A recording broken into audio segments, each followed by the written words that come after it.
Et cet homme a opéré dans les miracles au point où dans l'histoire du réveil au Nigeria, on dit que cet homme peut être compté parmi les apôtres au rang de Pierre et de Paul.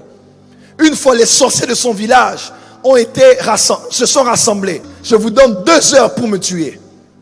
Si après 2 heures je ne meurs pas, c'est moi qui vous tue.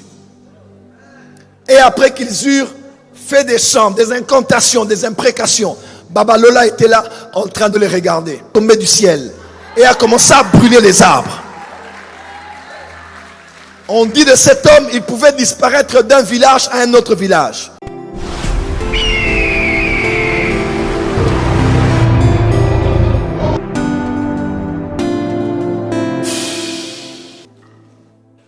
Les 5 prix à payer pour un ministère de puissance. Introduction. L'Église de Jésus-Christ depuis 2000 ans, et en particulier dans notre siècle, a connu sur la scène publique la présence et l'exercice de plusieurs ministères de puissance. J'aimerais vous présenter quelques hommes afin d'éveiller votre conscience quant à ce qu'il vous attend dans les semaines, dans les jours et dans les années qui viennent. Cet homme que vous voyez sur l'écran s'appelle Joseph Babalola, un nom qui était inconnu pendant plusieurs années. Mais vu que les anglophones sont très spécialistes à célébrer les leurs, sur la scène évangélique, on a rêvé la mémoire et le ministère de cet homme. En parlant au Nigeria, en parlant du Nigeria où j'ai vécu 5 ans, on ne parle que des noms comme Gabriel Oduyemi, Tibi Joshua et surtout l'archevêque Benson Idahosa, père spirituel de plusieurs qui aujourd'hui ont impacté les nations. Pasteur Christopher Kilome a étudié chez lui. Apôtre Johnson Suleiman, archevêque Nicolas Duncan Williams qui a béni mon mariage. Ces hommes ont été impactés par cet homme, l'apôtre de la foi. Il a étudié chez Gordon Lindsay, qui lui a travaillé avec le prophète William Marion Branham. Mais cet homme a été très inconnu. Mais il y a de cela quelques années, on parle de lui de plus en plus.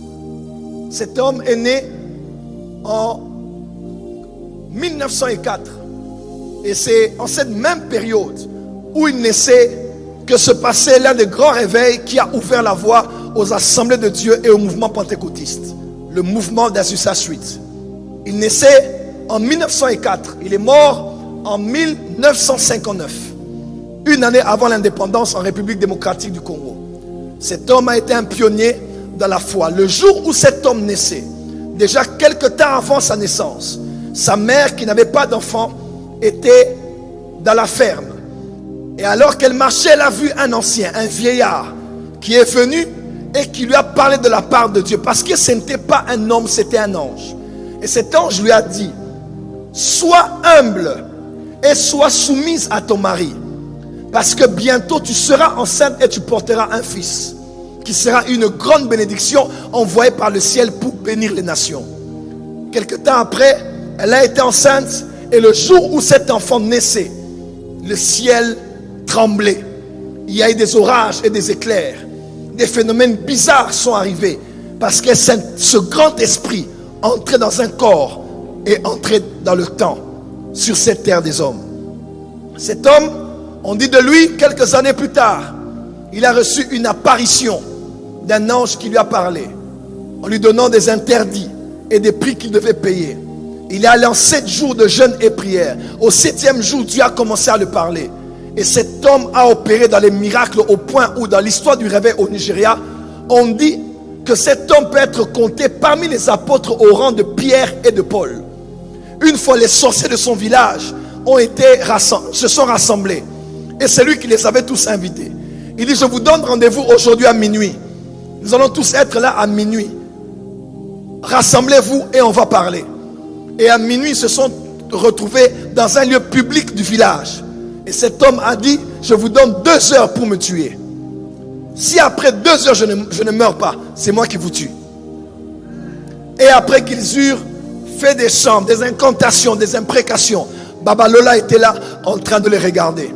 Et pendant qu'il les regardait, 2 heures après, ils se sont fatigués. Cet homme a dit, Jésus, Jesus. Et de manière physique, le feu est tombé du ciel et a commencé à brûler les arbres. On dit de cet homme, il pouvait disparaître d'un village à un autre village, comme Dieu le faisait avec Élie. Une fois, il s'est tenu quelque part, il était en train de prier. Les photos sont encore là jusqu'à aujourd'hui. Ses pieds se sont enfoncés sous terre. Il prie, il a dit aux gens, venez, on va prier. Et il commençait à prier en tant que pasteur. Prier, prier, prier. Jusqu'au soir, les gens se sont fatigués. Ils devaient aller au travail. Ils sont rentrés dormir. Ils continuaient à prier. Ils sont revenus demain. Ils l'ont trouvé au même lieu en train de prier. 1 jour, 2 jours, 3 jours, ils continuaient à prier. Cet homme a opéré des miracles incroyables. Il a prié pour ceux qui n'avaient pas Dieu. Quelqu'un n'a pas Dieu. Ce n'est pas qu'il est aveugle et en l'orbite. Il n'a pas Dieu, il n'a pas Dieu. Il n'a pas l'œil, l'œil n'est pas là.